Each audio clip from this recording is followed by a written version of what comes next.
សួស្តីបងប្អូនអរគ្នាសូមស្វាគមន៍ដែលចូលមកកាន់វីដេអូរបស់ខ្ញុំមួយនេះវីដេអូរបស់ខ្ញុំថ្ងៃនេះខ្ញុំធ្វើដំណើរពីផ្សារចាស់នៅខាងឆ្វេងដៃនេះគឺ stop ពេទ្យអង្គឌួងយើងធ្វើដំណើរពីអង្គឌួងពីផ្សារចាស់ទៅពោធិ៍តុងហើយខ្ញុំក៏ឆ្លៀតពេលថតតាមផ្លូវដើម្បីចែកជូនបងប្អូនទាំងអស់គ្នាទស្សនាកម្សាន្តមើលថាតើនៅតាមផ្លូវកមួនសបាទផ្លូវភ្លោះនេះយើងហៅផ្លូវកមួនសហើយផុតពីហ្នឹងទៅយើងនឹងឡើងផ្លូវសហព័ន្ធរុស្ស៊ីផ្លូវត្រង់ទៅយើងឆ្ពោះទៅពោធិ៍តុងបាទតើនៅតាមដងផ្លូវយើងកាត់សាកលវិទ្យាល័យភូមិន្ទភ្នំពេញយើងកាត់តាមទឹកថ្លាស្រស់ស្អាតប៉ុណ្ណាអញ្ចឹងកុំឲ្យខាត់ពេលសូមអញ្ជើញទស្សនាទាំងអស់គ្នា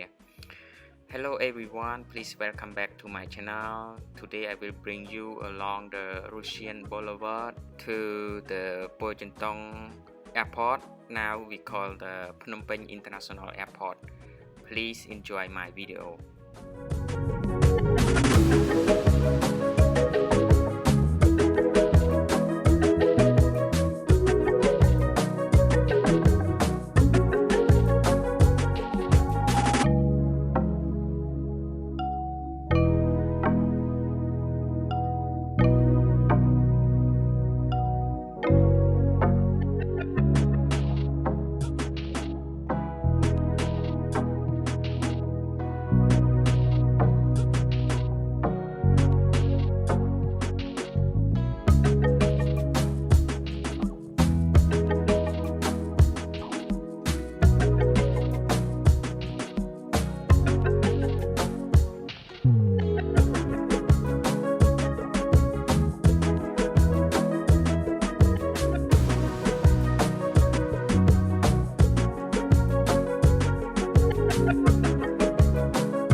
បាទឥឡូវ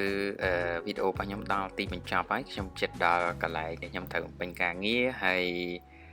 អ្នកទាំងអស់គ្នាខាងស្ដាំដៃនេះគឺសួនកុមារពុយតុងប៉ុន្តែឥឡូវគេអភិវឌ្ឍហើយខាងឆ្វេងដៃគឺផ្សារ Century ពីដើម